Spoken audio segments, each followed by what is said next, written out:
Então vamos nessa. Por que eu fiz isso?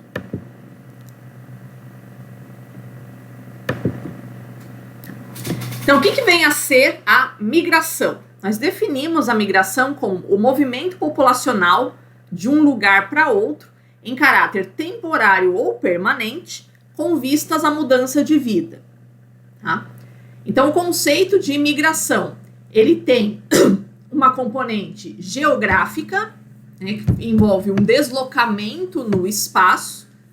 Ele envolve uma componente temporal, o quanto você vai ficar, e envolve uma componente de motivação, né? Qual é o motivo que te leva a migrar, tá? Então, o movimento populacional de um lugar para outro. Que lugar, professora? Cara, não interessa. Se você está indo de um país para outro, é migração. Se você está indo de um estado para outro, é migração. Se você está indo de uma cidade para outra, é migração, tá? Em caráter temporário ou permanente. Durante muito tempo, em estudos de migrações, a gente só considerava como migração o pessoal que migrasse em caráter permanente, ou que pelo menos manifestasse o desejo de que a migração fosse permanente. Tá? Isso excluía dos estudos migratórios pessoal que vai fazer trabalho sazonal, então gente que vai para estudar e tem a intenção de voltar. Então hoje essa galera essa galera que vai em caráter temporário, essa galera que tem uma intenção de voltar para o seu local de origem, também é considerada migrante, tá? E com vistas a uma mudança de vida, tá? Se você só está indo para um lugar para espairecer, para distrair um pouquinho, né, você não é considerado um migrante, você é considerado um turista, tá? Tem essa diferença, tá? Então isso que basicamente diferencia o migrante do turista, é a motivação do movimento. O migrante, ele está descontente com a sua situação atual de vida e ele acredita que com aquela migração vai acontecer uma transformação radical na sua vida, que ele vai deixar uma vida lá anterior para trás. Tá? O turista não. O turista só quer conhecer o lugar, ele quer espairecer, quer se divertir um pouco. Tá? Essa é a diferença.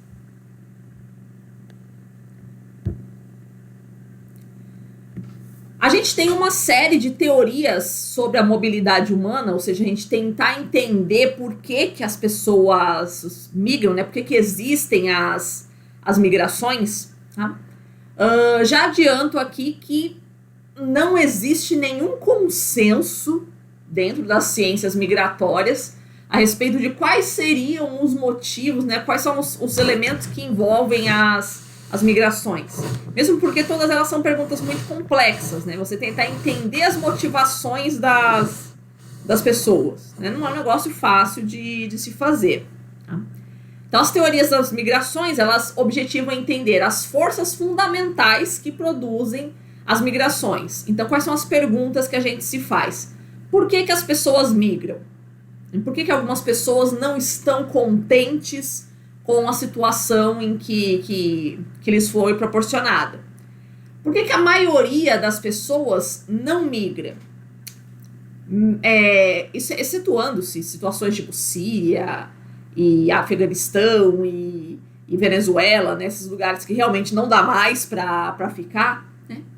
A gente pode reparar que a maioria dos lugares, dos países do mundo, mesmo com a situação de penúria que as pessoas vivem por lá, a maioria não tem esse desejo, ou pelo menos não concretiza o desejo de migrar, né?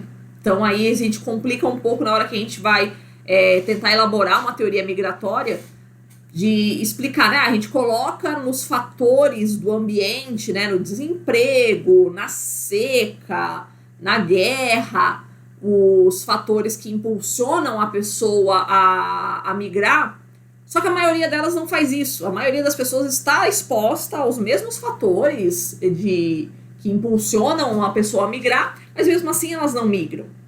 Tá? Então a gente também é uma coisa para a gente se perguntar, né? Por que ocorre a migração, mas porque para a maioria das pessoas ela não vai ocorrer.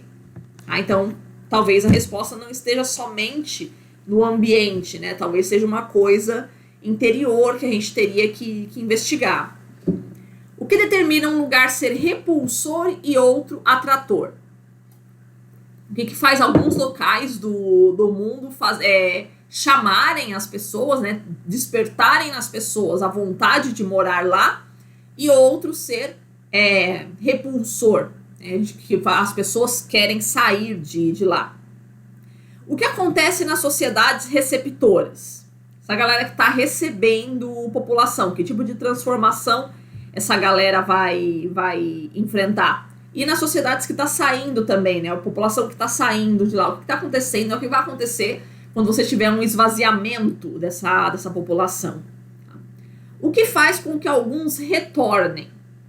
Quais são alguns dos sonhos que podem ser frustrados, as expectativas que podem ser frustradas no processo migratório?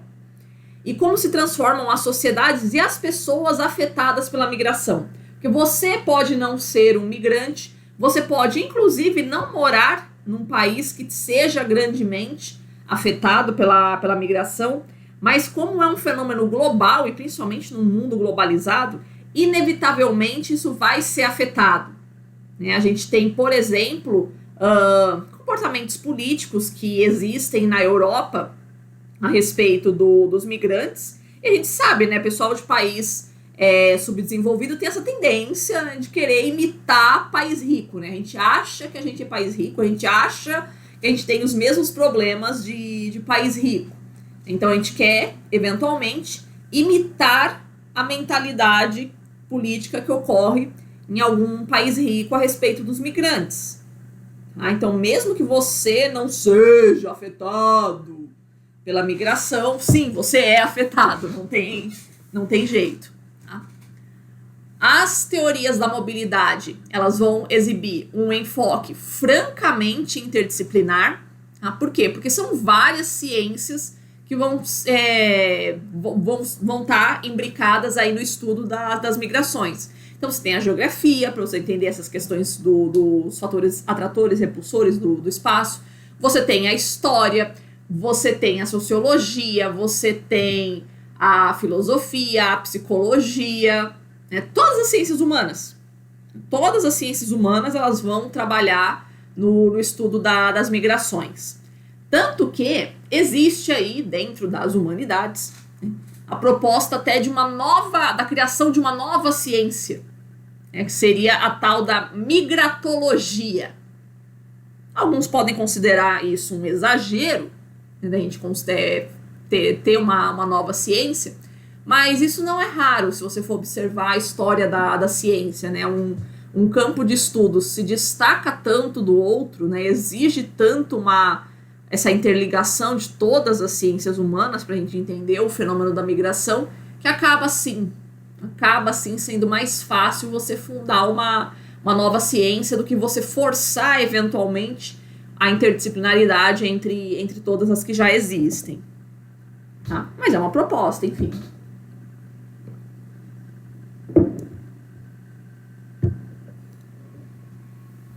Historicamente, a gente tem que o estudo das migrações, principalmente na geografia e na história, eles vão se concentrar nos aspectos econômicos das migrações. Tá? Então, uma sociedade que está repelindo a população está saindo daquele país. Como é que vai ficar a situação de inflação? Como é que vai ficar a situação de moradia? Como é que vai ficar a situação de emprego? Como é que vai ficar os salários? Tá? Mesma coisa para sociedades que estão recebendo essas pessoas. Tá? Sempre a gente tem essa preocupação de fatores econômicos. Pode reparar, a maioria de estudos que a gente faz de migração, a gente diz que as pessoas estão saindo em busca de emprego, em busca de melhores oportunidades de trabalho. Ok, isso existe. Mas o que a gente verifica é que, cara, não é só isso, sabe? Não dá pra você dizer que um venezuelano, que um sírio, eles estão saindo de lá porque ele tá ganhando um salário baixo e quer um emprego melhor. Cara, não é isso, é muito mais básico, né? Medo de morrer imediatamente mesmo que os caras têm. Tá? Então a gente tem esse ranço economês, tanto na geografia quanto na história, e a gente não consegue pensar em eventualmente fatores até psicológicos, né? Traçar eventualmente um perfil psicológico de uma pessoa que migra, né? Aquela pessoa que não quer efetivamente deitar raízes num pedaço de chão. Ela não se sente pertencente a um pedaço de chão. Que é muito comum que pessoas que migram, cara, nunca migram uma vez só na vida. A gente migra várias e várias vezes, né? Vai errando aí de um lugar para outro. Isso não é raro. Então, talvez não seja simplesmente um fator econômico aqui, outro ali. Talvez exista um perfil psicológico de uma pessoa que não quer fincar raízes, né? Uma pessoa que gosta de se sentir mais livre. Tá? Nessas discussões a respeito da migração, entram também interesses de governos, né? Seja para incentivar essa migração, seja para barrar, dependendo da concepção de migração que você tenha. Interesses das universidades em estudar esse fenômeno migratório, eventualmente tirar proveito desse fenômeno migratório, né, recebendo alunos do estrangeiro, ou então mandando alunos nossos para o estrangeiro, né, dessas oportunidades de intercâmbio estudantil, intercâmbio de ciência, né, e os interesses das ONGs também, né, dependendo da maneira como você interpreta o fenômeno migratório, se é uma ONG religiosa, se é uma ONG ambientalista, né, pode eventualmente também se meter com a questão da migração e defender, a partir da migração, defender os seus próprios interesses enquanto ONG. Tá? E muito também do que a gente produziu até agora de ciência migratória, existe uma grande preocupação em criar todo um discurso, né, e entender todo um discurso de que como é que os governos vão fazer, os governos, as sociedades de maneira geral, vão fazer para evitar que ocorram migrações. Olha o lance, né? Você já está partindo do princípio que a migração é algo mal, né? Que seria interessante que as pessoas continuassem sempre nos locais onde elas estão, né? Que é melhor para ela, é melhor para todo mundo. É melhor para a pessoa ficar no lugar de onde ela veio, e é melhor para as pessoas que estão em cada um dos lugares não ficar se misturando muito com outros povos. Né? Quando a gente fica com essa preocupação assim, né, de como é que a gente vai fazer para evitar que chegue aqui no Brasil um monte de venezuelano, um monte de sírio. Por que eles não podem vir para cá? Percebe? O que tem de errado com o venezuelano e com o sírio vir aqui pro Brasil? Ficando lá, eles vão morrer. Né? O que tem? Por que a gente deveria evitar que essas pessoas venham para cá? Tá? Isso em micro escala também é observado. Eu lembro que eu alertei vocês no primeiro dia de aula a respeito dos trabalhos, dos seminários que vocês têm que apresentar. Aliás, seria interessante, né? Só teve um aluno até agora que veio discutir comigo a respeito da proposta do trabalho, né? Galera, tô vendo aí, né, uma vida um pouco mais mansa, vamos dizer assim, né? A galera não veio ainda, né, discutir qual é a proposta que vai fazer do trabalho, mas enfim, abafa o caso, né? Mas retomando aqui o argumento da aula.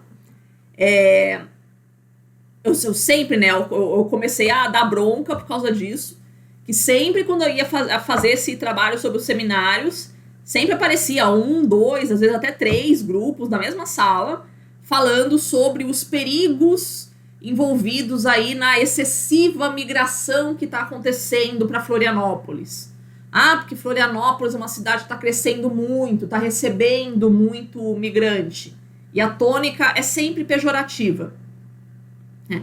É sempre no sentido de, a cidade não aguenta receber tanta gente, porque a gente é uma ilha, então o espaço é limitado. Você já sobrevoou Florianópolis? Você já viu o tamanho que realmente é essa ilha e o tamanho do espaço dela que efetivamente é habitado? Mas enfim, não vou entrar nessa seara. Mas sempre esse discurso, né? Ah, porque a cidade não aguenta, porque tem muita gente vindo, é sempre essa tônica de que a migração é um mal, né? De que receber pessoas de fora é um mal. Cara, eu nunca esqueço, faz uns 5, 6 anos isso já, pegando um Uber, né? Aí eu falando, nossa, conversa de Uber, né? Ah, acordei de madrugada essa noite, parecia que tinha uma bagunça ali na minha rua, assim, e tá ficando um negócio mais perigoso, assim, né? Eu tô ouvindo uns papos, assim, tá ficando um negócio mais perigoso, né? Aí o Uber respondeu, tá vindo muita gente ruim de fora, né?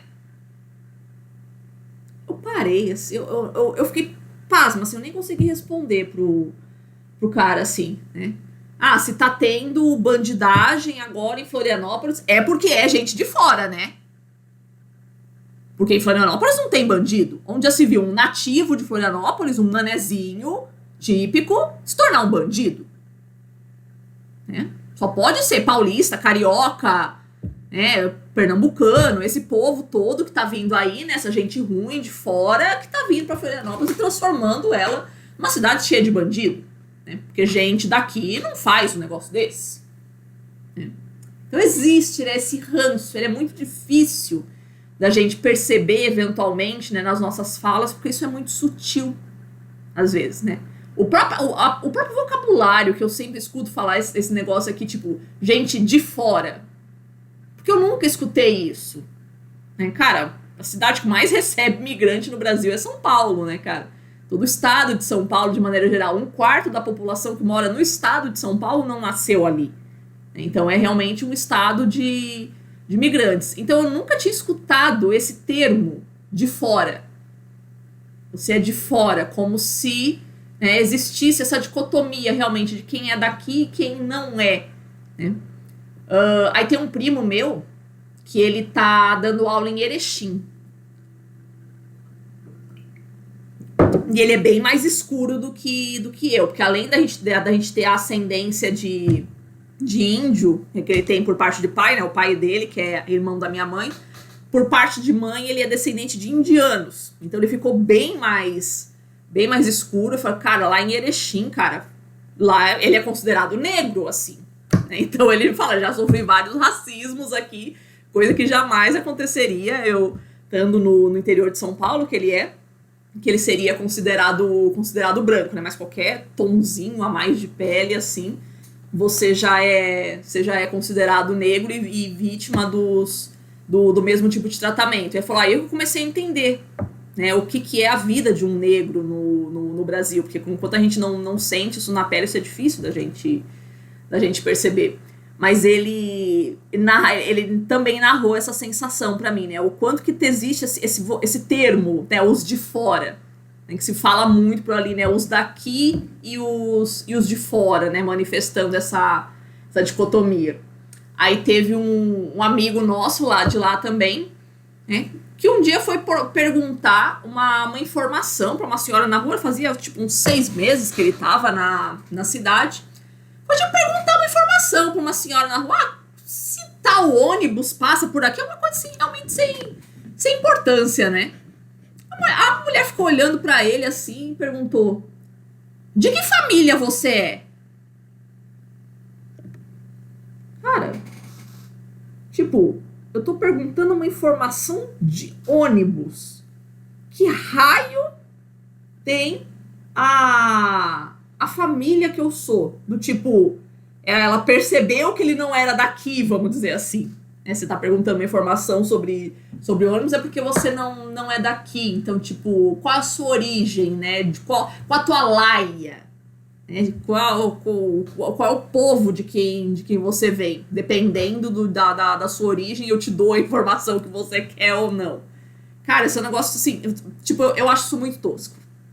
Muito, muito, muito tosco quando eu observo esse tipo de comportamento aí nas minhas viagens pelo Brasil, cara. Eu detesto.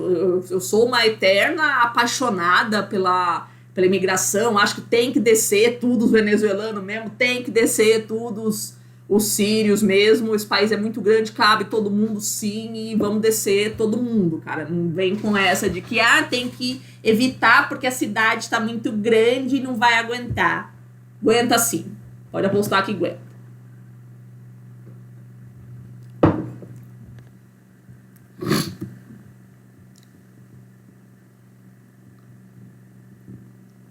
A minha empresa trabalha com 5 venezuelanos. Ai, que coisa linda.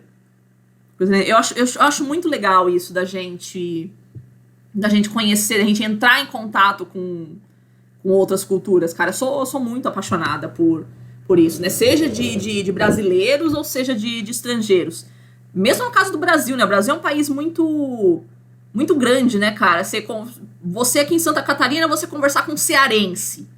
É todo um modelo de vida completamente diferente, cara. Tipo, se você pegar... Qual a distância daqui no Ceará, gente? É mais de 3.000 quilômetros, né? Tá bem mais, né?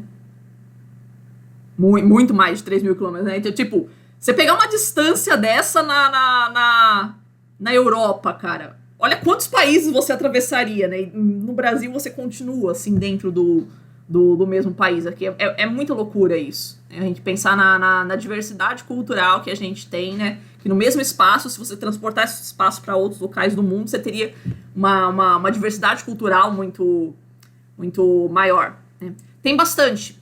A Florianópolis está tomada de haitiano. Muito, muito, muito. Todos esses eu vejo bastante gente trabalhando no comércio, assim, de repositor de mercadorias, alguma coisa assim, mas Florianópolis e o estado de Santa Catarina, de maneira geral, tá tomado de haitiano. Eles desceram tudo.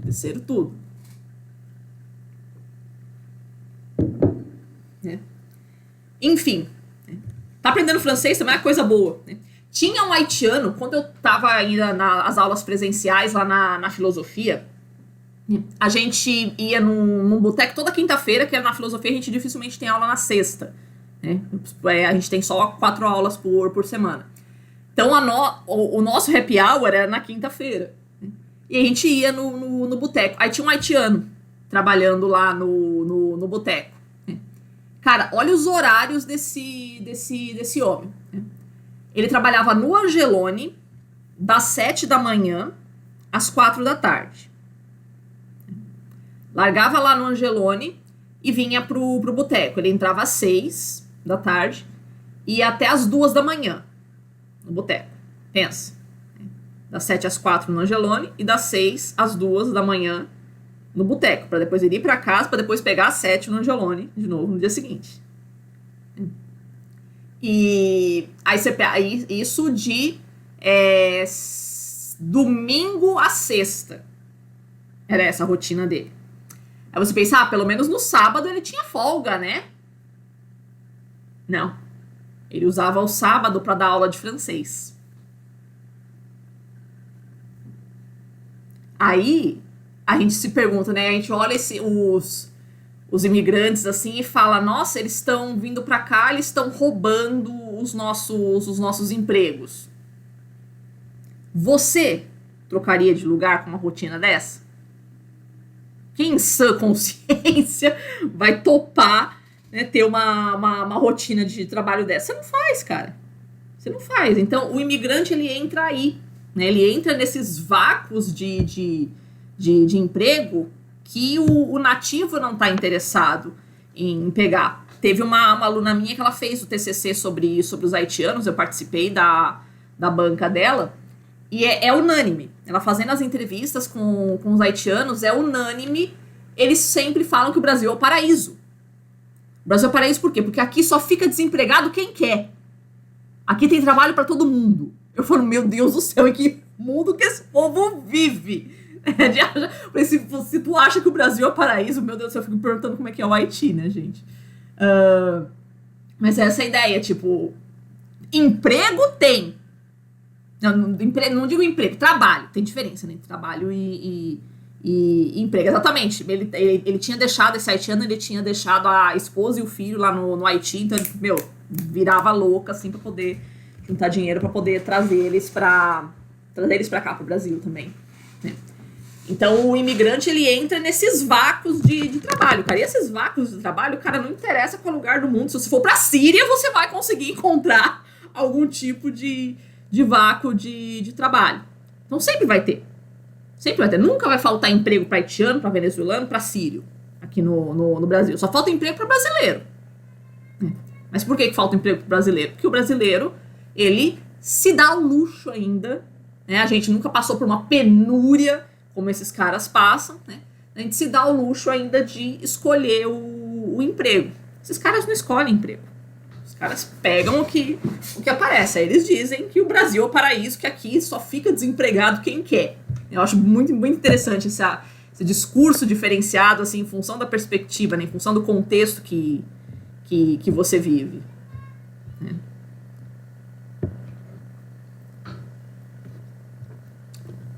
Uma citação aqui falando sobre o trabalho do Adam Smith, disse assim: Adam Smith defendia o desmantelamento das barreiras à livre circulação do trabalho para permitir a manifestação da tendência natural dos trabalhadores de mover-se das áreas de baixos salários para as áreas de salários altos, para favorecer, através de tal movimento, não somente o progresso econômico nos lugares de partida e de chegada, mas também para melhorar o bem-estar dos mesmos imigrantes.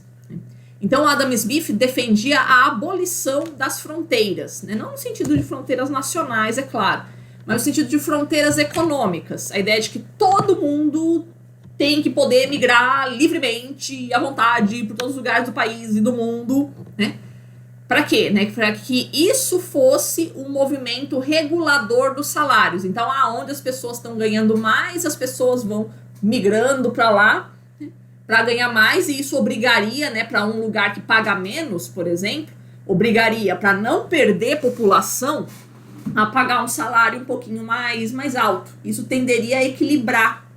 Era essa a ideia do Adam Smith. Então, se tá todo mundo indo para os Estados Unidos, todos os brasileiros vazando para os Estados Unidos, porque lá paga mais, né, de alguma forma, os governos brasileiros, as empresas brasileiras teriam que dar os pulos para poder aumentar os salários aqui no Brasil. Tá? E com isso você diminuiria o fluxo migratório em direção aos Estados Unidos. Então é isso que o Adam Smith dizia, isso seria benéfico para todo mundo, né? Porque aí você não faria com que os Estados Unidos recebessem tanta gente e também não faria com que o Brasil perdesse tanta gente, né? No momento em que você vai reequilibrando aí as possibilidades de salário dos diferentes lugares. Tá? Elenquei aqui uma sequência de várias teorias sobre a interpretação das migrações, né? E tentar entender por que ocorrem as migrações e quais seriam as consequências delas. Tá? Primeiro, a abordagem funcionalista organicista, que a gente identifica com Émile Durkheim, que é um sociólogo que escreveu um livro chamado As Regras do Método Sociológico. Tá? O Durkheim, é o começo ainda da sociologia, então é uma época em que a sociologia ela meio que repete muito o comportamento das ciências naturais. Então, assim como as ciências naturais, elas são regidas por leis, né? Você tem as leis da física, as leis da química, as leis da biologia. Então, a sociologia deveria ter leis também. Então, por isso que o livro se chama As Regras do Método Sociológico, né? Quais seriam as leis que regeriam os fenômenos sociais de maneira geral. Então, o Durkheim postula a existência da lei da mecânica do equilíbrio social. Então, quase uma lei física mesmo, né, que regeria os movimentos migratórios. Então, qual é o enunciado dessa lei? Os povos mais fortes tendem a incorporar os mais fracos e os com mais densidade se dirigem para áreas com menor densidade, de modo que sempre existirão movimentos populacionais de um país para outro, E a migração e mistura de povos determinariam o enfraquecimento das tradições e a perda das diferenças de origem. Então vamos por partes aqui. Os povos mais fortes tendem a incorporar os mais fracos. Então aquelas nações mais desenvolvidas vão receber a população de países menos desenvolvidos. Tá? E os de maior densidade se dirigem para áreas com menor densidade. Então, onde tem excedente de população, a população vai para onde tem menos gente. De modo que sempre existirão, esses movimentos, porque sempre vai existir um lugar com mais gente, outro com menos gente, e sempre vai existir uma nação mais fraca e uma nação mais forte. Do que a gente nota, do que a gente observou da história das migrações, a gente vê que é totalmente o contrário disso. As pessoas, elas vão do campo para a cidade ou da cidade para o campo? O grande movimento migratório que aconteceu após a Revolução Industrial é do campo para a cidade. Ou seja, a gente sai de lugar que está vazio e vai para o lugar cheio, e esse lugar vai ficando cada vez mais vazio, o outro lugar vai ficando cada vez mais cheio, e ninguém tá nem aí para isso. Então ninguém não tem essa de que a gente vai do lugar que está mais cheio para o lugar que está menos cheio. Não. A gente vai do campo para a cidade. Tá? E outra coisa interessante que ele coloca aqui, a migração e a mistura dos povos determinariam o enfraquecimento das tradições.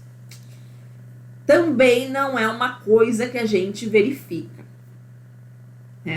A gente tem essa noção de que uma pessoa que vai migrar, ela vai assimilar um pouco da cultura do local que está recebendo, mas isso não é uma regra. Na hora que você, brasileiro, sai daqui e vai para os Estados Unidos, você não vai se transformar num americano. Você não vai repetir todos os hábitos de um americano. Você vai continuar tendo a sua mentalidade de brasileiro, cachaça, futebol, carnaval, esse tipo de mentalidade assim. Não é porque você saiu daqui que você vai deixar de ter essa mentalidade. Cara, uma coisa bem interessante que acontece comigo, duas coisas. Eu saí de São Paulo faz 10 anos. Eu ainda não troquei o meu título de eleitor. Eu ainda voto em São Paulo. Tá? Sempre quando tem eleição, aí se eu tô aqui eu justifico. Ou então se eu tô lá, às vezes já aconteceu. De eu viajar para São Paulo para votar. Tem momentos que eu ainda acredito na política, ainda faço isso, ainda penso em dar minha contribuição. Mas tem sido momentos bem raros nesses últimos anos. Nos últimos anos eu tenho mais justificado mesmo. Ou então pagado a multa, Porque, se eu tiver que pegar ônibus para ir pro lugar para justificar, a multa é mais barata do que a passagem de ônibus, então nem pego o ônibus, Depois eu pago a multa mesmo. Mas enfim, Tudo isso para dizer o quê, Que até hoje eu não transferi o meu título de eleitor. Por quê? Porque eu não me identifico com a política do estado de Santa Catarina. Eu não sei qual é a história política do estado de Santa Catarina. Eu sei o que é a história política de São Paulo. É um estado que é dominado pelo PSDB há, uns 30 anos, assim, mais até. Quando foi? Foi em 94? Nós estamos em 2021? Faz 30 anos aí de domínio do PSDB no governo do estado. Então eu conheço as artimanhas do PSDB ali no estado, a briga que o PSDB tem com o PT dentro do estado. Eu sei quem são as figuras políticas do estado de São Paulo, mas eu não sei quais são as figuras políticas do estado de Santa Catarina. E também nunca me interessei por isso. Então eu não consigo fazer essa identificação. Então eu continuo ainda com a mentalidade de paulista, no meu comportamento político. Só que isso tem um problema. Que, eu sou funcionária pública do estado de Santa Catarina. Então, eu tenho uma obrigação com o estado. A gente não tem só a obrigação de dar minha aula, pronto, acabou. A gente tem também uma obrigação política, do nosso comportamento político, de como você vai se envolver em alguma luta sindical, algo nesse sentido. Eu tava passando hoje na rua, eu vi um negócio falando assim, vamos todos, os funcionários públicos de Santa Catarina, vai lá na Assembleia Legislativa amanhã, porque vai ter um protesto, parará. Tipo, é o tipo de negócio que entra pelo meu ouvido e sai pelo outro, assim. Né? Eu não consigo criar essa identidade. Isso é bastante ruim. Né? Tipo, é o Estado que está me recebendo e eu não tô contribuindo na mesma medida com ele. Né? De repente pensar nesse sentido. Então não é uma garantia. Né? Uma pessoa, quando ela migra, não tem nenhuma garantia de que ela vai se assimilar à cultura do local que tá recebendo. Né? Não vai se enfraquecer as tradições do local. As tradições da pessoa que está migrando. Né? Não tem relação isso. O fato de eu estar morando num lugar diferente não significa que eu vou esquecer as tradições do meu local de origem.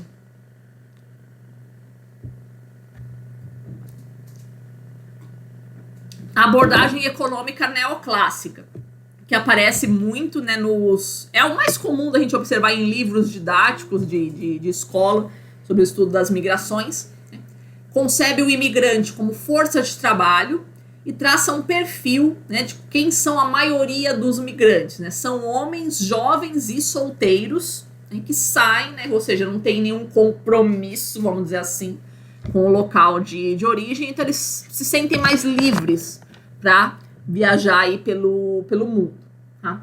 Então a migração ela seria produzida aí por uma lacuna, por uma diferença entre a oferta e a demanda de trabalho. Existem locais que têm mais trabalhador do que trabalho e existem locais que têm mais trabalho do que trabalhador.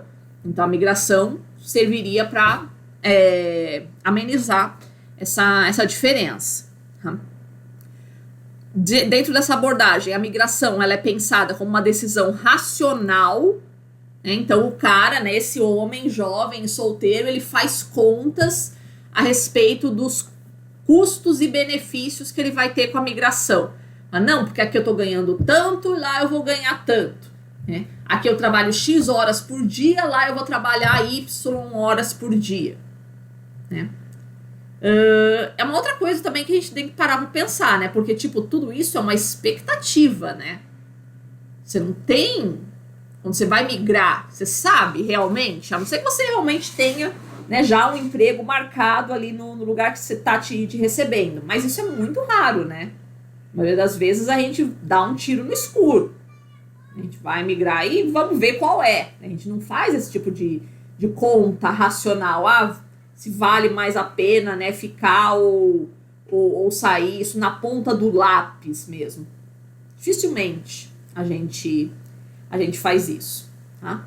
E uma vez que você reduzisse as desigualdades entre os locais, não ia ter mais migração. Então, aquela pergunta, né? Como é que a gente faz para conter a imigração? É só reduzir as desigualdades. Né? Uma vez que não tenha mais desigualdade, as pessoas vão parar de migrar. Que também não é verdade. Né? Tem uma galera que realmente, aquilo que a gente falou, tem uma galera que não gosta de deitar raiz, tem uma galera que gosta de estar andando aí pelo mundo. Né? Não vai parar de migrar. As teorias de push-pull, o que quer dizer push-pull? Né? Essa expressão em inglês, né, que puxa, a gente pensa que é puxar, não, puxa é empurrar e pull é que é puxar. É a ideia de que você tem que balancear quais são os fatores repulsores e os fatores atratores. Então a migração existe porque um lugar é bom e outro lugar é ruim. Então os fatores repulsores seriam o alto crescimento demográfico, ou seja, um local que nasce ainda muita gente, né, ou seja, estaria aí tendo mais gente do que emprego, baixas condições de vida, falta de oportunidades econômicas e repressão política. Também é um fator muito importante a gente considerar a respeito de fatores repulsores, né? Gente que não tem liberdade para praticar o seu ideário político, a sua religião, a sua etnia, a sua orientação sexual, né? Então essas pessoas elas manifestam esse desejo de migrar. Né? E quais seriam os fatores atratores? A demanda de trabalho, ou seja, a existência de vagas de emprego, a disponibilidade de terras, no caso dos trabalhadores rurais, né, que é o que faz muita gente ir em direção à Amazônia, por exemplo, Maiores oportunidades econômicas, que seriam salários mais altos e maior estabilidade do emprego, e a liberdade política, né? A possibilidade de você exercer todo o seu posicionamento, o seu estilo de vida. Algumas limitações a respeito dessa abordagem neoclássica, né? Essa questão que a gente já falou, né? A gente não faz conta na ponta do lápis, né? Então, quando o imigrante ele decide migrar, essa decisão não é racional, né? Ele não tem informações perfeitas a respeito do local para onde ele vai, né? A gente tem uma mentalidade idealizada, né? Você não tem efetivamente uma ideia, né, de como é que as coisas acontecem por ali, né? E outra questão também é a incapacidade da gente dessa teoria levar em consideração esses momentos transitórios da história, né? A ideia de que sempre vai ter migrações, enquanto houver fatores repulsores e fatores atratores, sempre vai ter migrações. Cara, mas a maioria das pessoas, mesmo tendo os fatores repulsores, ela não migra, né? Então, o que faz realmente a migração, né? São esses fatores ou é um impulso psicológico que as pessoas têm, né?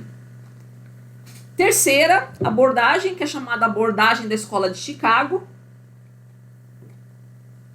que ela é inaugurada na primeira metade do século XX, com os sociólogos de Chicago estudando a migração polonesa para os Estados Unidos, né? A partir dos meados do século XIX, mais ou menos, mais de um século, assim, de muito polonês descendo para os Estados Unidos, né? Começa no século XIX, vai até a Segunda Guerra Mundial, assim, muita gente descendo. E essa escola de Chicago, ela trabalha com uma perspectiva assimilacionista.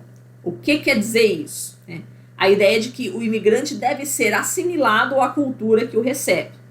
Então, você está indo para os Estados Unidos, o que tem que acontecer? Você tem que aprender inglês, né?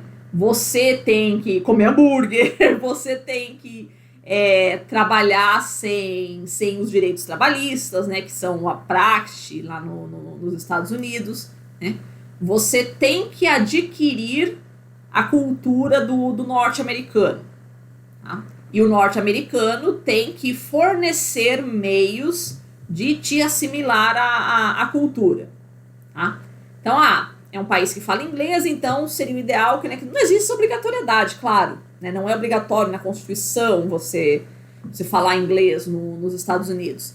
Mas a ideia de que, tipo, já que você vai viver aqui, você tem que se comportar como um de nós, né? Você tem que falar a nossa língua, você tem que praticar os mesmos costumes que nós, você tem que andar na mesma linha que nós, tá?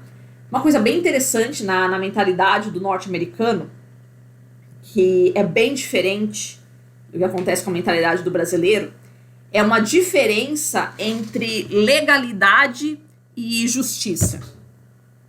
Como assim? O norte-americano ele é muito preso naquilo que está escrito na lei.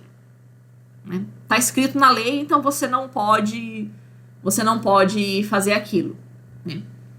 Não é bem assim, né, que a gente entende as coisas aqui no Brasil, né? A gente é guiado muito mais por um sentimento de justiça, né, de validade daquilo que está sendo proposto, do que efetivamente o cumprimento da lei. Tem um amigo meu que ele mora nos Estados Unidos e já foi e voltou várias vezes, assim, né? Ele disse que a primeira vez que ele foi, tinha alerta de furacão, mas tipo, o furacão não ia chegar naquela tarde, naquela noite, naquela cidade, né? Ele tava lá nos quintos dos infernos ainda, né? Mas de qualquer forma, tava com alerta de furacão naquela região lá na Flórida, né? E aí, final de semana, a galera fazendo churrasco no quintal, bebendo e tal. Chegou lá, a polícia bateu. Todo mundo pra dentro. Não pode beber ao ar livre nos Estados Unidos. Principalmente com alerta de furacão. Vou ter todo mundo fazendo churrasco no quintal com alerta de furacão. Porra, mas o furacão tá a 1.500 quilômetros daqui, cara. Ele não vai chegar aqui agora, não interessa. tamo com alerta de furacão, você não pode, vai todo mundo pra dentro de casa. Né? Então é uma... Beber dentro de... Você pode fazer tudo que você quiser dentro da sua casa. Né? Mas não no quintal. Você não pode ter um alerta de furacão, você não pode ficar fazendo um churrasco ali no quintal. Você tem que ficar abrigado. Né? E também essa coisa de beber fora de casa, não, isso não existe. Né? A galera bebendo no quintal, assim. Não pode. Então, pra gente, isso parece muito pouco razoável, né? Tipo, qual o problema, né? Comprar arma na farmácia, essas contradições da cultura norte-americana, né? Comprar arma na farmácia você pode, mas não pode beber no quintal da tua casa, né? Enfim. Mas tem muito essa coisa, assim, tipo, tamo com alerta de furacão, você não pode, né? Não interessa.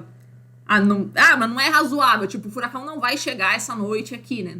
Tá, mas a gente tá com a lei, né? Tá com o decreto, então pronto, né? Cumpra-se o decreto.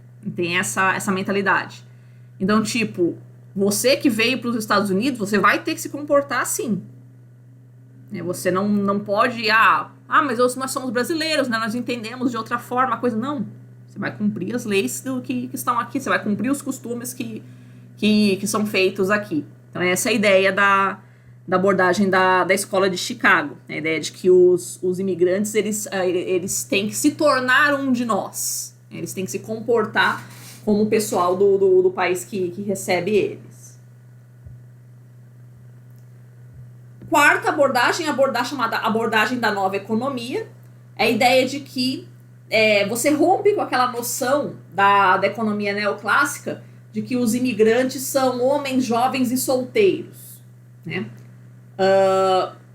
A gente já se abre um pouco mais para a migração das mulheres, né, ou do casal, né, ou então de elementos aleatórios assim na família. Não é o marido que sai para mandar dinheiro para a esposa, nem vice-versa. Né? Pode ser o filho que sai para mandar dinheiro para a mãe, né, a mãe que sai para mandar dinheiro para o filho e vice-versa. Assim, né? Então você vai em busca de aumento da renda da família e não como um projeto particular. A abordagem neoclássica dizia que esses homens solteiros e jovens, eles migram como uma realização de um projeto particular. É o sonho da vida dele e nada mais. Isso não envolve a família. Né? Mas modernamente a gente não pensa assim. Né? Quem migra está muito mais preocupado com a situação da família, né? Seja levando a família junto, ou seja, ficando ela num local de origem, você mandar dinheiro para lá, né? Do que a realização de um projeto pessoal de um homem solteiro. Tá? É muito mais assim, a nova economia ela enfoca muito mais uma abordagem de família mesmo. Tá? E também, né, se abre para essa noção de que o desenvolvimento econômico não necessariamente vai diminuir o fluxo migratório.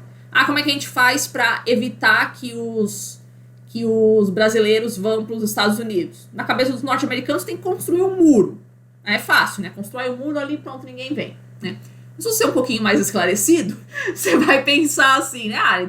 Seria interessante desenvolver o Brasil. Né? No momento que a gente desenvolvesse o Brasil, ia fazer as pessoas pararem de ter esse desejo migratório. Só que esse é um tiro que pode sair muito pela culatra. Tá? Por quê? Porque quando todo mundo é pobre, ninguém tem muito sonho na vida. Né? Você não vislumbra, aquela pessoa que é pobre, desgraçado mesmo. Né? Você não vislumbra muito mesmo, né, outros sonhos da vida. Você se conforma com a sua situação, assim. Migrante não é o pobre. Não é esse povo que vai migrar, mesmo porque não tem dinheiro para isso. Né? Então, no momento em que quem vai migrar é aquela galera que tá um pouquinho acima, assim, nas classes sociais, assim. Né? É pobre, pero não muito, assim. Né? Então, no momento em que você começa a ter um pouquinho de ascensão social no país, vamos supor, né? Um país que começa a se desenvolver, as pessoas começam a melhorar um pouquinho de vida, na verdade o que acontece é justamente o oposto. É aí que as pessoas começam a migrar. Tá? Enquanto todo mundo tá pobre, ninguém tem dinheiro, beleza, vai todo mundo ter que ficar na mesma desgraça que tá aqui sempre, né? Mas no momento que você tem um pouquinho de dinheiro e você começa a despertar alguns sonhos de que a vida pode ser diferente, é nesse momento que você começa a migrar. Que é a maior prova disso? A China. A China, enquanto era um país pobre, ninguém migrava da China. O povo começou a migrar da China, né? Invadir, pode reparar, né? Rua de Florianópolis tá cheia de chinês também. Né? Começaram a migrar quando? Quando a China começou a desenvolver. Né? Que é a hora que essa galera começa a ter despertados os sonhos de que pode melhorar de vida e talvez ali no país não ofereça tanta oportunidade, ela vai para outros lugares. Né? Então, na hora que você começa a desenvolver o país, isso não é uma garantia de que vai cessar a migração. Então, rompe com aquele discurso de que, se a gente quer evitar a migração, a gente tem que desenvolver economicamente. Na verdade, pode ser justamente o oposto. A abordagem da migração familiar e a seletividade da migração, que é a noção de que, mais modernamente, migram famílias inteiras, né? Cara, pra você tirar a tua família inteira, cara, tu tem que estar muito desesperado, cara. Eu fico pensando, cara, o que é um venezuelano, assim, que ele pega os filhos e corre pra atravessar uma fronteira com criança, cara? O nível de desespero que você tem que ter, né? De você sequer confiar na possibilidade, não, eu vou primeiro, né, depois traz as crianças. Não, cara, não vou primeiro não, vai as crianças junto, porque não vamos voltar pra trás aqui. Né? Não vamos romper os laços com o nosso país. Então, essa é a coisa de migrar a família inteira, cara, é realmente quem tá muito, muito desesperado, tá? Mas tem ainda essa noção de que os migrantes são aqueles que têm um perfil mais próximo da oferta de trabalho. Então, você vai para onde tem trabalho. Né? No caso do Brasil, não é bem isso que acontece. O que se ouve de relatos de imigrantes, né, pessoal que vem aqui para o Brasil, tem muita gente que fala que vem para o Brasil por conta da questão do acolhimento que o Brasil oferece. Né? Final do governo Temer, talvez tenha passado desapercebido para vocês uma notícia assim, mas, cara, no final do governo Temer, o Temer fez uma mega anistia para os imigrantes irregulares. Ele cortou, né, acabou com essa noção de que existe imigrante irregular no Brasil. Né? Todo mundo, absolutamente todo mundo que conseguir cruzar a fronteira em direção ao Brasil é automaticamente convidado a tirar um RG, um CPF e uma carteira de trabalho. Automático. Basta você entrar no Brasil. Não interessa como você fez isso. Se foi por traficante de droga, não interessa. Não interessa. Cruzou a fronteira, você pode tirar os documentos para você começar a trabalhar no Brasil. São poucos países do mundo, eu nem sei se existe isso em algum outro lugar do mundo, assim, mas acho que foi um negócio assim, muito, muito maravilhoso, assim, né? Que isso facilita muito a vida dos imigrantes no Brasil. Então, cara, eles têm realmente essa noção de que o Brasil é um país que acolhe, né? Que você pode ter, que todo mundo aqui tem problemas graves e tal, mas que todo mundo se ajuda, ou pelo menos essa mentalidade que eles têm. Que é um país onde todo mundo se ajuda.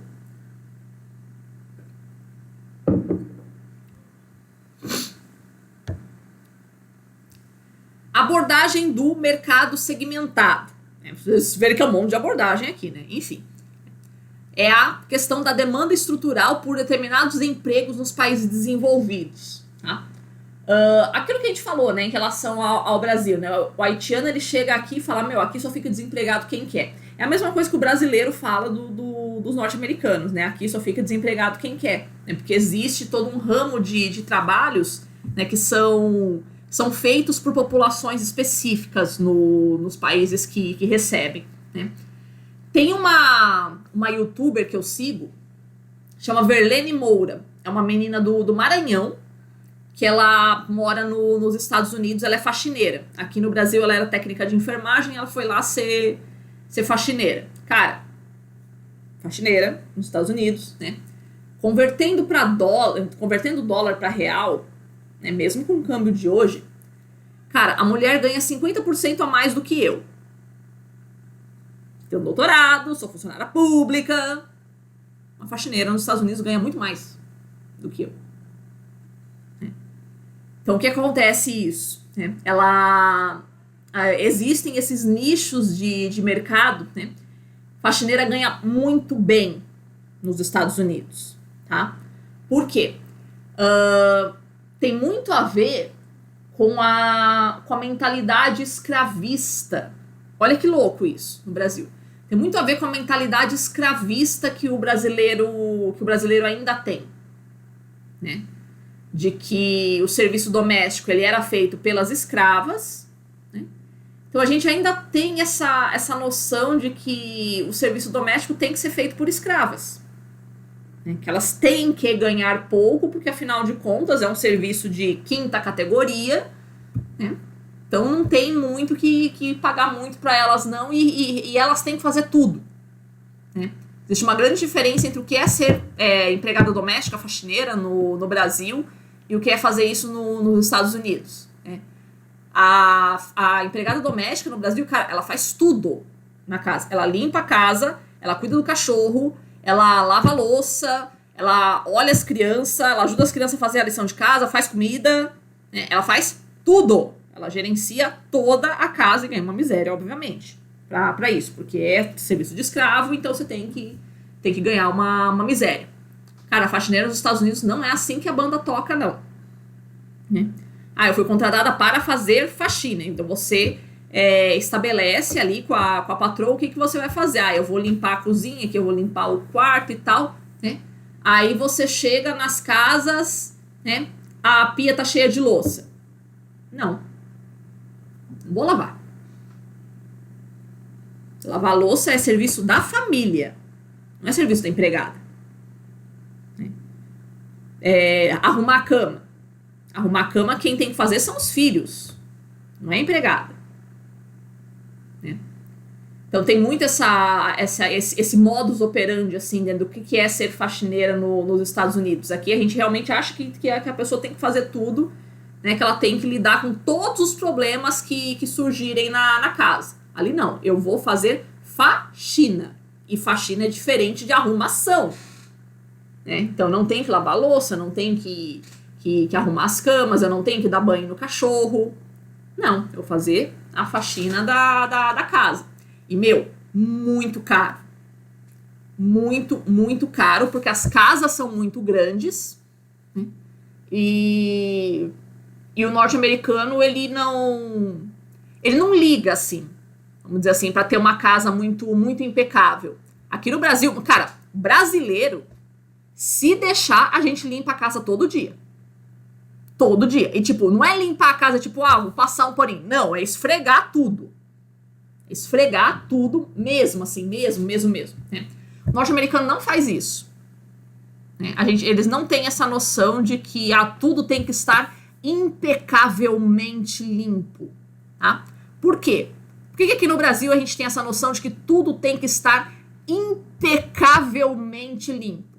Porque até bem pouco tempo atrás a gente tinha escravo para fazer isso. Então podia sentar a lenha nesses caras para trabalhar mesmo, né? Mas não é mais do que obrigação dele ficar esfregando tudo e deixar tudo impecavelmente limpo, né? Num lugar que não teve escravidão, como é principalmente o caso do norte dos Estados Unidos, assim, a pegada mais, né? Eram as próprias pessoas, né, que faziam o serviço de casa, né, as próprias famílias. Então você tem a noção, né, do quanto que o serviço de casa é pesado. Então você valoriza. Percebe? As pessoas que nunca fizeram o serviço de casa, elas não têm a noção, né, do quanto que é pesado fazer o serviço de casa. Então você não valoriza. É o serviço dos escravos mesmo, né? Pagar um salário mínimo tá bom demais. Você fazer todo o serviço dentro de casa. Percebe? Então é toda uma mudança de visão que a gente tem, né? Então entra essa galera nos Estados Unidos, porque existe essa demanda por trabalho. Ah, e outra coisa interessante que essa youtuber fala também é que o norte-americano ele trabalha por hora. Né? Ah, quanto é que custa a hora de trabalhar aqui? $25 para eu fazer qualquer... Não interessa qual serviço que você tem que fazer, $25 é quanto o cara cobra.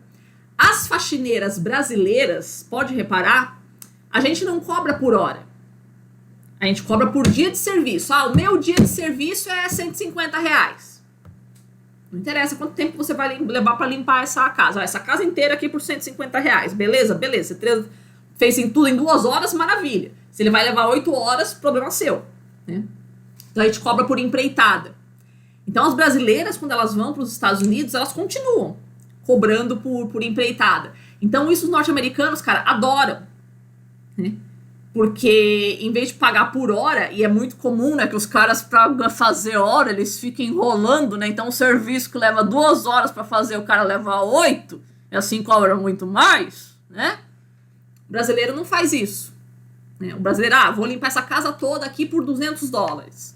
Beleza, problema seu, quanto tempo você vai levar. Então elas são muito visadas, as faxineiras brasileiras são muito visadas nos Estados Unidos, porque eles sabem, né, que a gente vai fazer o serviço mais rápido possível, né, para ter essa maior eficiência, né, de conseguir ganhar $200 em 4 horas, é muito melhor do que, né, em 8 horas. Né? Então esse é o sentido de ter lacunas de trabalho nos locais que estão recebendo, né? Qual é o perfil de trabalhadora que se busca, né, nos Estados Unidos? É um perfil perfeito, assim, da brasileira. Então, né, faz essa adequação da gente ir para lá, tá? Abordagem da modernização.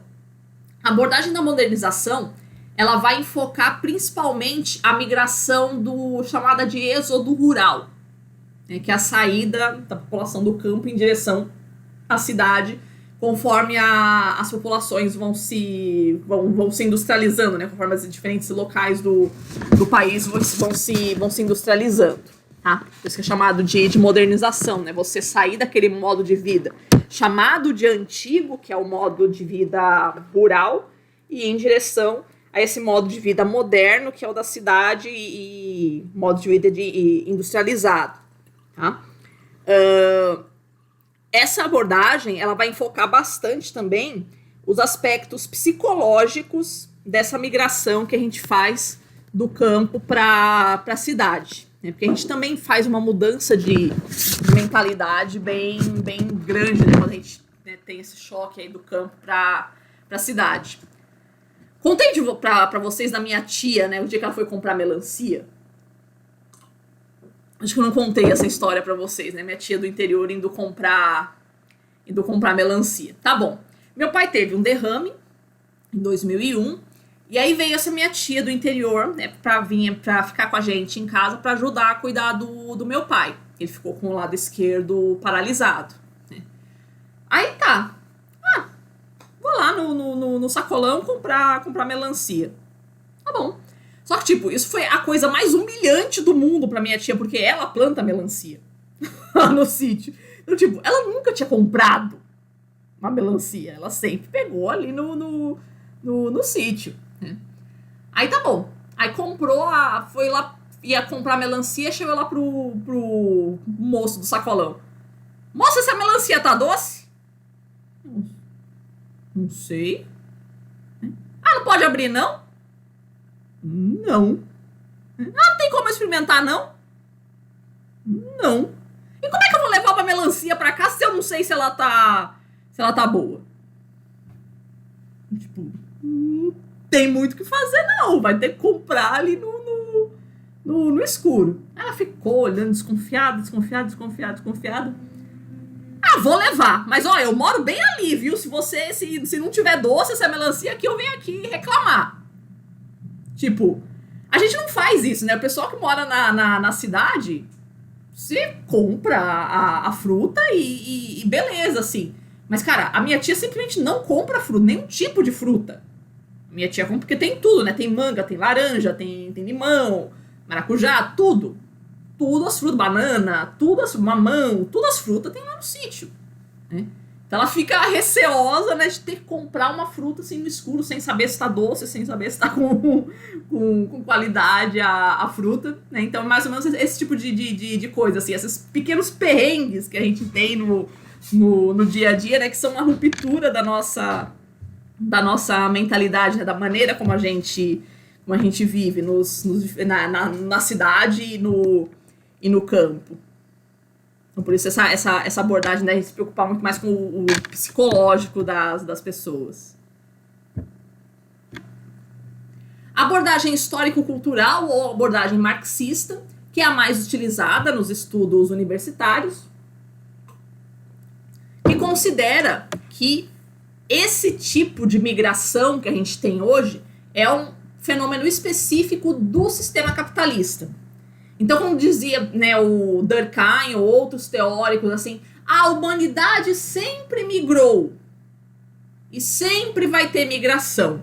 Um marxista vai olhar e falar, não dá pra gente engolir a justificativa de que a humanidade sempre migrou, então sempre vai ter migrante, né? Porque existe migrante. Né? É diferente você sair daqui, porque eu quero um saláriozinho melhor, ou porque você vai sair, porque se você não sair, você vai morrer de fome no local onde você está, né?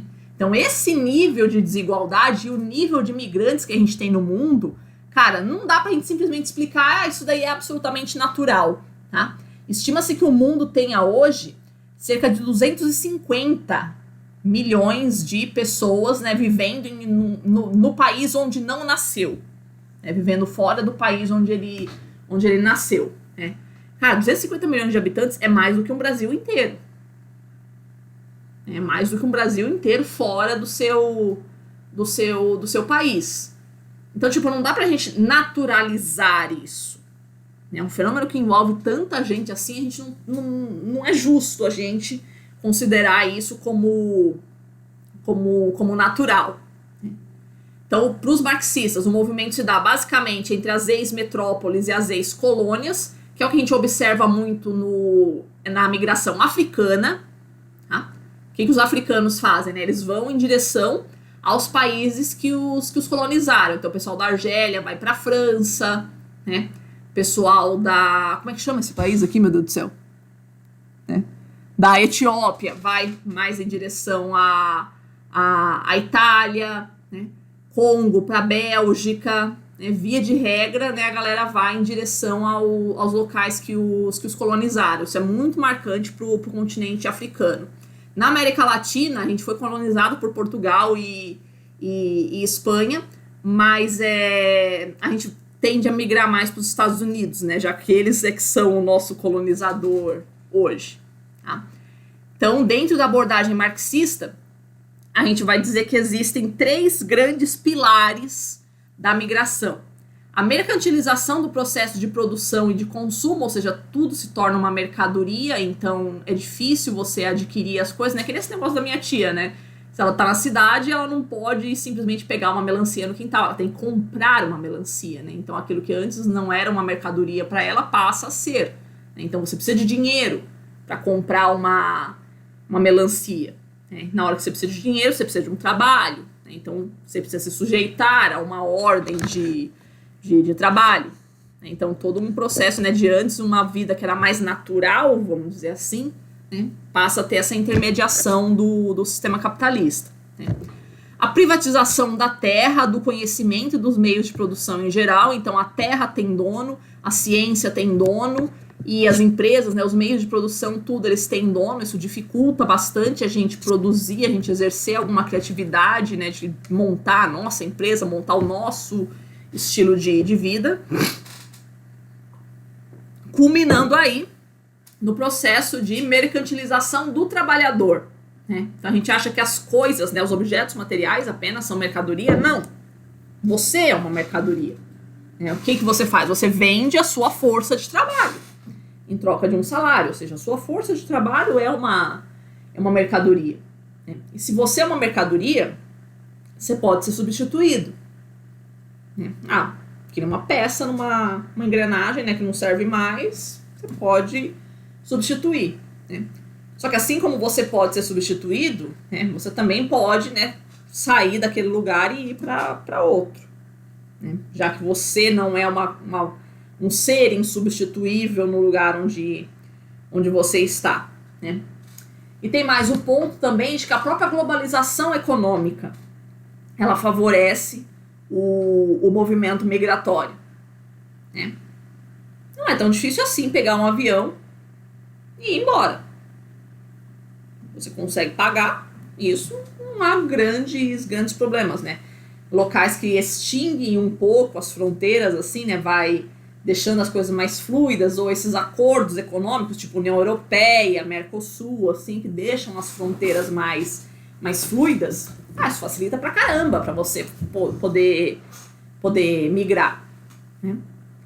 E outra questão também, que os marxistas vão enfocar bastante, claramente, é a questão do empobrecimento dos locais, né? Que quanto mais você tem a lógica capitalista instalada no local, mais gente pobre você tá gerando, né? Mais desigualdade social você estaria gerando, né? E, consequentemente, né, essa desigualdade, esse desemprego, essa desesperança das pessoas vai forçá-las a migrar, tá?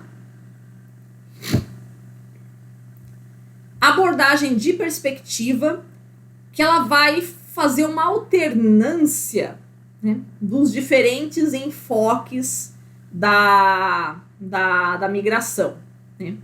Como assim? Tem hora que ela vai valorizar muito mais os chamados fatores macro, né, que seriam toda a estrutura econômica, todos os fatores políticos que levam à imigração. Só que não é só isso, né? Tem que ser levado em consideração também os fatores micro, né, que seria aquilo que acontece dentro do sujeito. Por que você se sente como uma pessoa que deve migrar?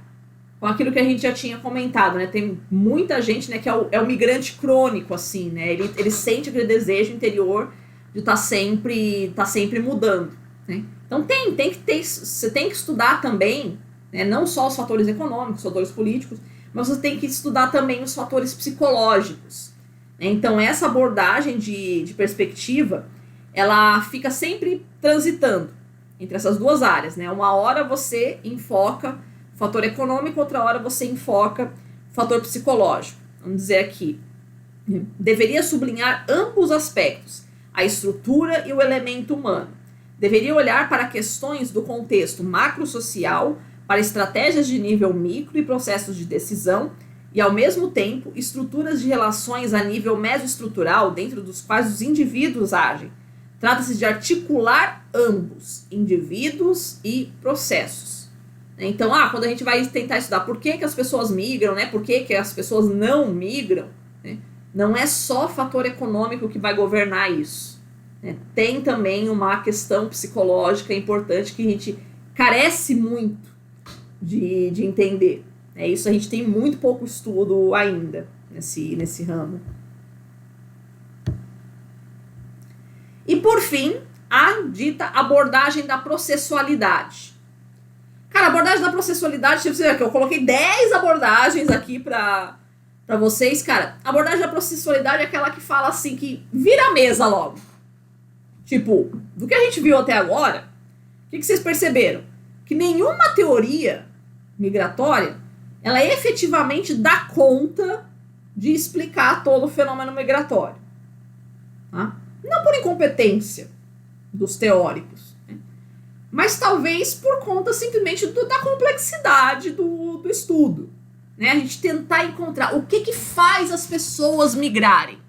Olha a pergunta que você está fazendo. Tipo, olha a quantidade de coisas que pode fazer você migrar. Ou você não querer migrar. Ou você querer voltar pro seu local. Então talvez não exista uma resposta para essa pergunta, né? Por que as pessoas migram, né? Como resolver o problema das migrações, né? Talvez sejam questões insolúveis mesmo, né? Então, a abordagem da processualidade, ela vai dizer que a migração é um processo constantemente reelaborado, né?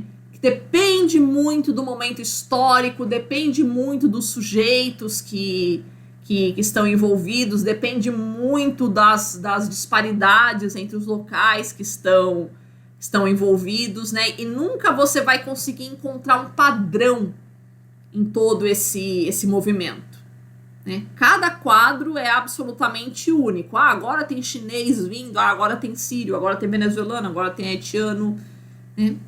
Cada momento histórico é muito único, você não vai conseguir encontrar um padrão, você não vai conseguir encontrar uma lista de motivos que faz as pessoas migrarem, né? E se não existe uma lista de motivos que faz as pessoas migrarem, né, também não existe esse cálculo que a gente faz para migrar. Eu vou daqui para os Estados Unidos porque lá eu vou ganhar mais, lá eu vou ter mais liberdade. Isso é muito genérico, percebe? Ninguém faz essa conta na ponta do lápis, né? Então é meio que uma coisa assim, simplesmente dá na telha da gente sair. A gente encasqueta com a coisa e eu vou e deu e vambora, né? Então, talvez a própria pergunta, né? O que faz as pessoas migrarem? Cara, vontade. Não tem uma resposta única, né? O que faz você ter vontade de alguma coisa? Milhares de fatores, né, fazem a gente ter vontade de qualquer coisa.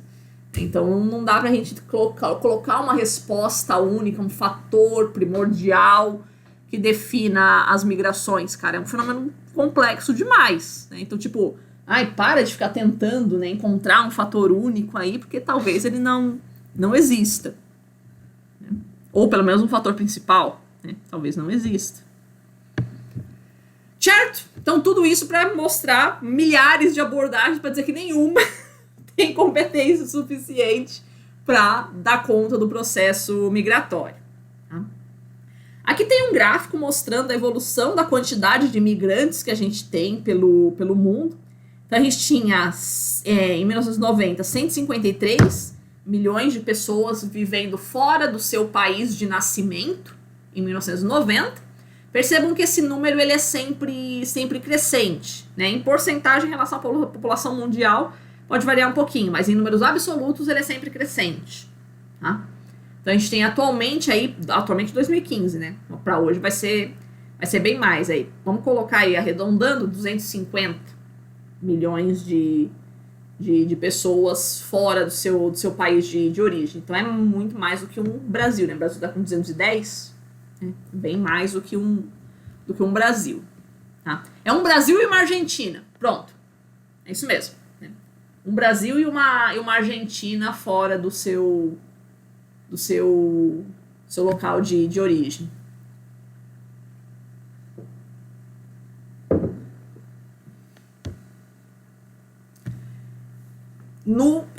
Em relação à divisão por sexo, aí o gráfico, menino veste azul, menina veste vermelho. O que a gente observa é que é quase um equilíbrio já hoje, né? Então a gente tem sempre aquela noção, de que é o homem que é o migrante. Não. A gente não tem mais esse perfil no mundo, né? Realmente quem migra mais são população em idade de trabalhar, o que a gente observa aí dos 20, 30, 40 anos, que vai se concentrar, mas a gente vê que tá pau a pau ali, os homens e as mulheres, né? Isso é fruto do quê, né?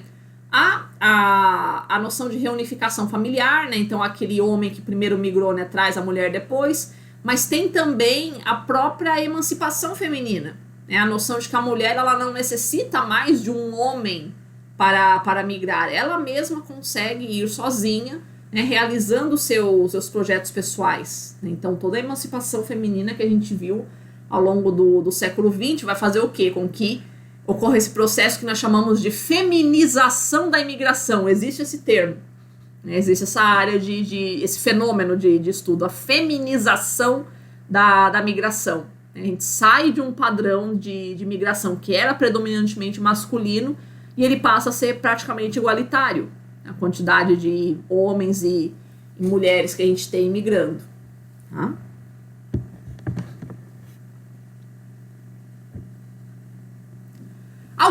definições também para vocês. Espera aí um minutinho, pessoal. Só um pouquinho.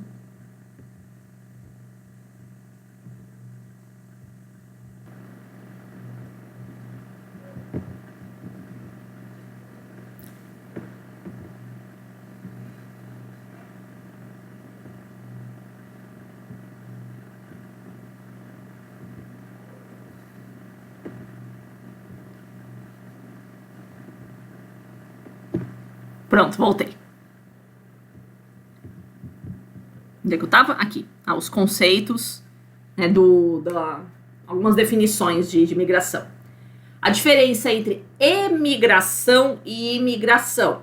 Lembra? E é de exterior. Então, o movimento de emigração é a saída. Tem gente que pensa que é em relação a um país ou então a uma cidade. Não, qualquer movimento de saída, né, nós chamamos de emigração. E imigração é a entrada. Então, você sai daqui para os Estados Unidos, você é um emigrante do Brasil e um imigrante nos Estados Unidos. Tá? Migração temporária é aquela em que se manifesta um desejo inicial de voltar, você não está saindo do seu local com esse desejo de ficar lá para sempre. Não, eu vou fazer um trabalho, vou terminar minha faculdade e depois eu volto. Né? Quando você tem no momento em que você saiu, você tem a intenção de voltar. Migração forçada. A gente define migração forçada como uma migração alheia à vontade do imigrante por risco iminente à vida por perseguições políticas, étnicas ou religiosas ou por desastres naturais. Tá? Existe aí toda uma problemática da gente contrastar o conceito de migração forçada com o conceito de migração espontânea. A migração espontânea seria, eu tô a fim de mudar de vida, então vou embora. Né? E a gente considera a migração forçada só quando você está correndo risco de vida iminente. Agora, a definição da fronteira entre isso não é um negócio tão simples assim. É muito fácil a gente perceber que um sírio esteja correndo risco de vida iminente. Né? Mas e um venezuelano? Ele está realmente correndo risco de vida iminente? Se ele ficar lá, ele vai morrer semana que vem? Não. O negócio tá ruim, mas não é para tanto. Né? Agora, dá pra gente dizer que os venezuelanos estão vindo para cá espontaneamente. Porque eles estão afim. Porque eles querem melhorar de vida. Não. Né? Então, até que ponto, né, você pode chamar uma situação de migração forçada somente quando a sua vida está correndo risco iminente, assim? Não necessariamente. Né? Às vezes você tem, né, situações de penúria tão grandes no país. Cara, em 2019 foi a média ali de que cada venezuelano emagreceu em média 11 quilos. Quando eu vi essa notícia, eu falei, é pra lá que eu vou, né? É um lugar bom pra você perder peso. Né? Porque eles não comem. Né? Tipo, dá pra gente dizer que um lugar desse você tá fazendo uma migração espontânea? Porque você não tá, em última instância, você não tá correndo risco de vida iminente? Né? Então a gente tem essa problemática aí, dentro das teorias da migração, né, da gente definir, né, qual é o critério. Né, dá pra gente passar uma régua e dizer o que é migração forçada, o que é migração espontânea? Não dá. Migração clandestina. A entrada em outro país sem permissão legal. Né, isso aqui a gente já praticamente já extinguiu, né, isso no Brasil. Mas na Europa, nos Estados Unidos, ainda esse conceito é bem vigente, assim, né? Você realmente, né, você não pode pegar um bote e sair andando e chegar nos Estados Unidos, né? Você não vai, né, conseguir se legalizar dessa forma. Se bem que Tinha um professor de inglês meu, ele falava, cara, por que tem tanto migrante para os Estados Unidos, cara? Por que a gente... Eles colocam todo impedimento, assim, né? Bota muro, faz o escambau e o povo continua indo. O povo continua indo. Ele falou, cara, bicho, muito simples. O difícil é você cruzar a fronteira. Ele já tinha morado lá um tempo. Aí falou assim, o difícil é você cruzar a fronteira. Você cruzou a fronteira, primeiro posto de gasolina que você vê, você chega lá e fala, tô precisando de um emprego aí e tal. Fala, beleza, né? Vai lavar o carro aqui pra galera. Beleza, o cara tá empregado. Então, tipo, é muito fácil arrumar emprego para um migrante, assim, é muito fácil. Você arrumar emprego se você tá procurando qualquer coisa, né? É muito fácil nos Estados Unidos. Tipo, eles dão realmente emprego pro migrante. Então a gente tem sempre essa noção de que o migrante ele rouba nosso emprego, ele é a origem da bandidagem no local, ele é sempre um mal, assim. Mas bem que tu gosta, né, do serviço que ele faz. Porque você não ia querer fazer isso, né? Então existe muita essa ambiguidade assim, no sentimento que a gente tem em relação ao migrante. A gente não gosta do migrante, mas a gente precisa dele, né? A gente não gosta, mas a gente dá a oportunidade para ele vir, a gente facilita a vida dele para vir para cá, né? Então, essa é a dura vida do migrante. Ele nunca sabe se ele é bem-vindo ou mal-vindo no local, né? Depende do uso, da utilidade que ele tem. Então, dá pra você ser imigrante clandestino nos Estados Unidos? Sim, cara. Porque, tipo, tem emprego pra você. Refugiado. A definição de refugiado. Pessoa que, devido a fundados temores de ser perseguido por motivos de raça, religião, nacionalidade, grupo social ou opiniões políticas, encontre-se fora do país da sua nacionalidade e não possa ou não queira valer-se da proteção de tal país. Tá? Então é aquele que está sendo efetivamente perseguido por esses fatores que a Convenção de Genebra elenca. Né? E essa pessoa não confia na proteção que o seu país pode oferecer, porque afinal de contas, né, se você está sendo perseguido é porque o teu governo não está fazendo nada por você. Eu tive uma aluna ainda lá em São Paulo, no cursinho, que o pai dela era amigo do Saddam Hussein.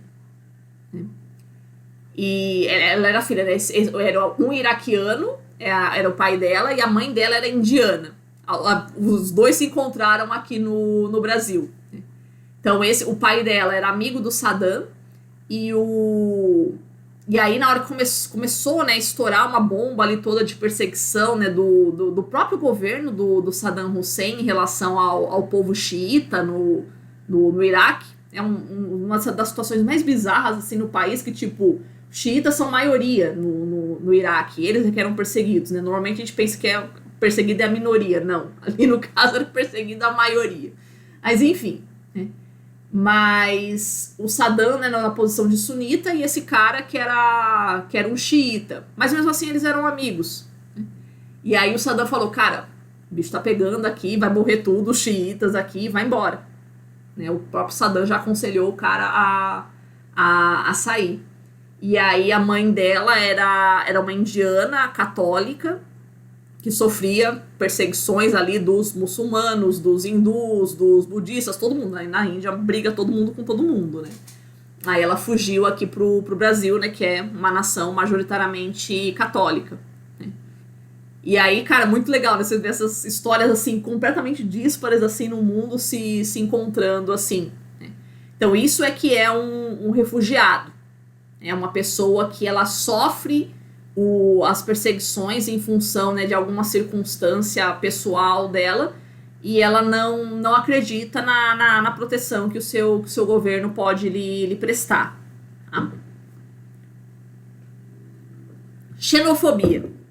Ações explícitas ou implícitas, né, ou seja, você, né, falar, você maldizer, bater no imigrante e tal, ou implícitas, né, que são os olhares, as piadinhas, né, de repúdio à imigração estrangeira.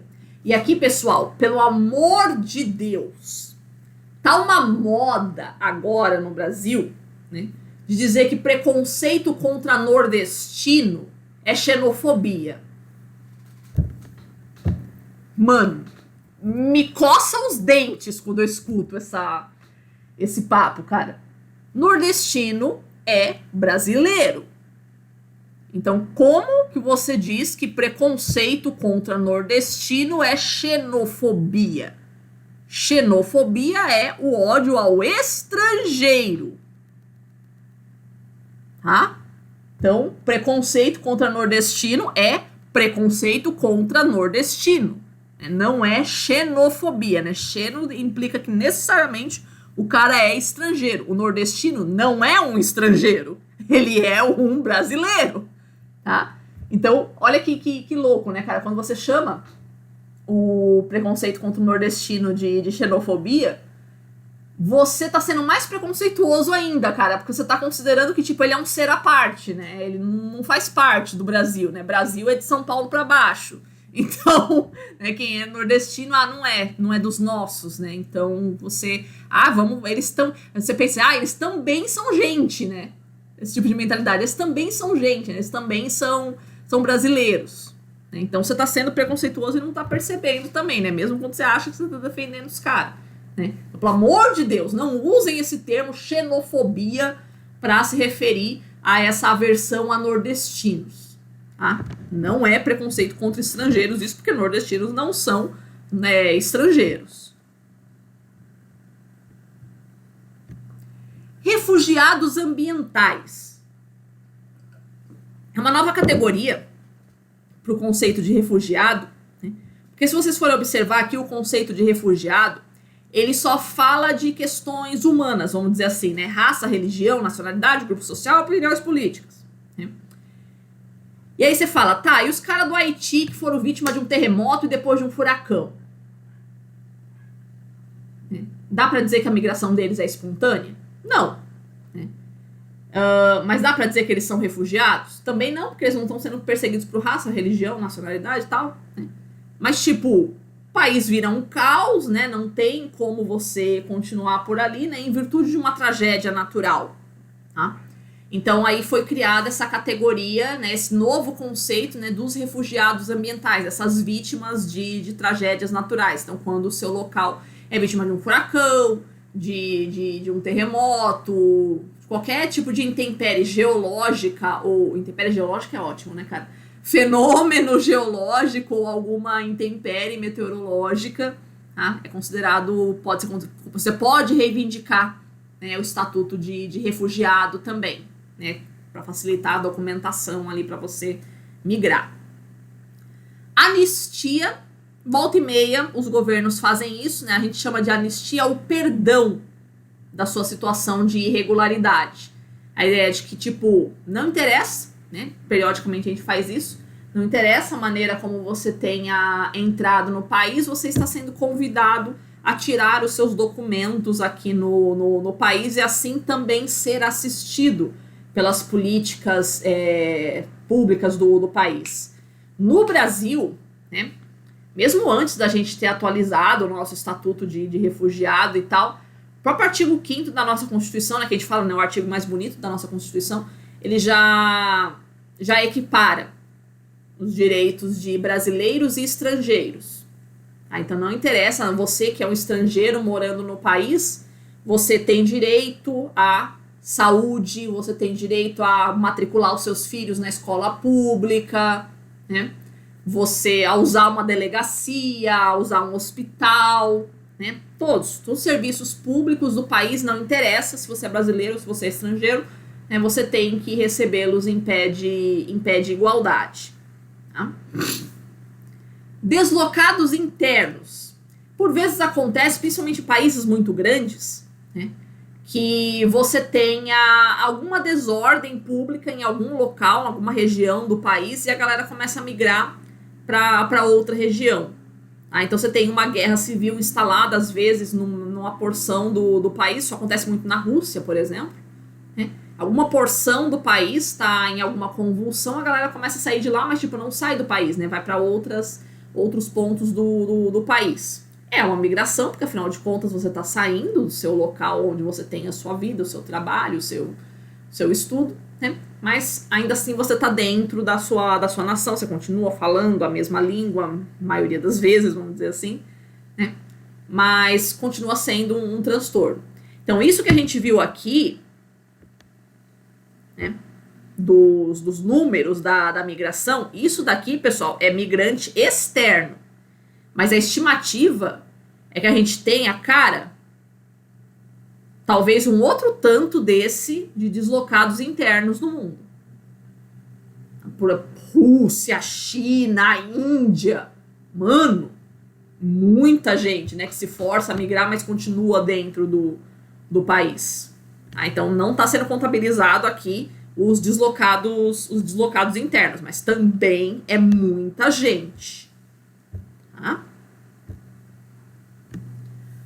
O apátrida. O apátrida é aquela pessoa que não tem os documentos.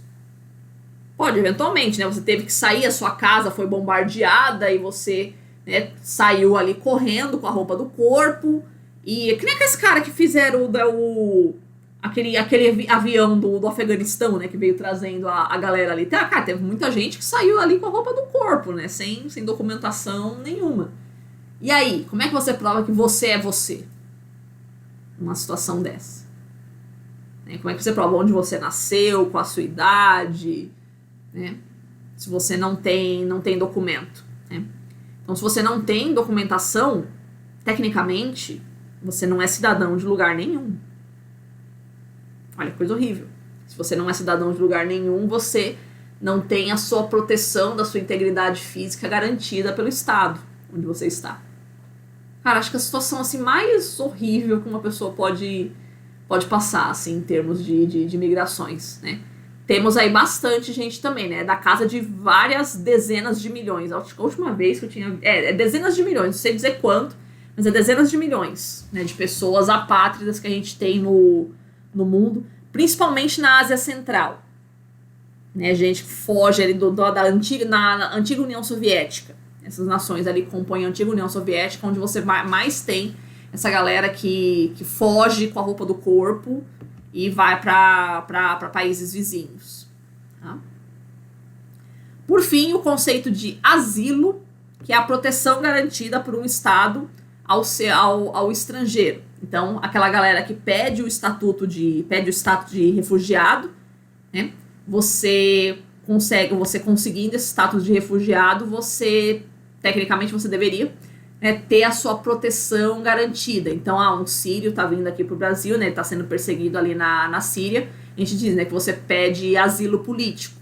Né? Então, agora o Brasil vai se encarregar de proteger a sua integridade, né? O governo brasileiro se encarrega de fazer o que o governo sírio não fez. Tá? Fechou, crianças? Então era essa a ideia da aula de hoje, a gente passar esses conceitos gerais para a gente introduzir a questão das migrações. Tá? Alguma questão para a aula de hoje? Tranquilo? Prof, os curdos são apátridas? Não. Não. Se eles têm documento, eles não são apátridas. Os curdos, eles não são um Estado. Né? Eles são um povo que vive ali, né, entre a Turquia, o Iraque e tal. Né? Mas um curdo turco, um curdo na Turquia, ele tem um emprego na Turquia, ele tem estudo e tal. Então, não. Ele é simplesmente um povo que não tem um Estado, mas não é uma apátrida. Se ele tem documentação, se ele exerce a vida ali, não. Ele não tem um Estado, ele não tem soberania sobre o Estado, mas ele tem uma pátria, que é a Turquia, o Iraque. Tá? Essa é a ideia. Oi. Fala, querido. Vou contar um caso aqui que eu cheguei de Minas, né? Deu uns meses meio. Aí, beleza, tô passando na Lagoa, onde eu trabalhei, né? Aí eu encontrei com a colega minha, que ela é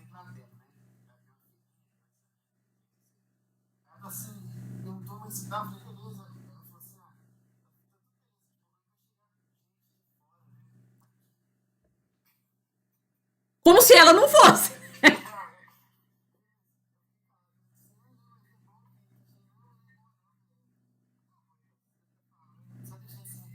Uhum.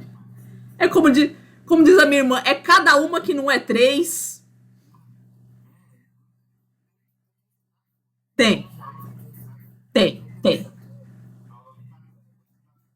Beleza, crianças? De fora, só se fosse de outro planeta, eu entenderia, né? Que se falaria de fora, né? Mas, enfim.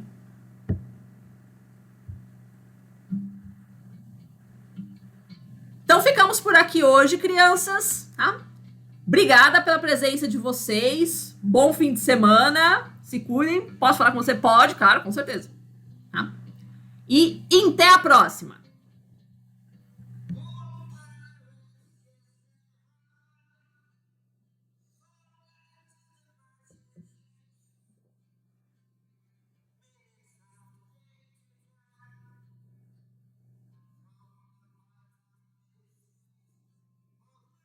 Tchau, tchau, crianças.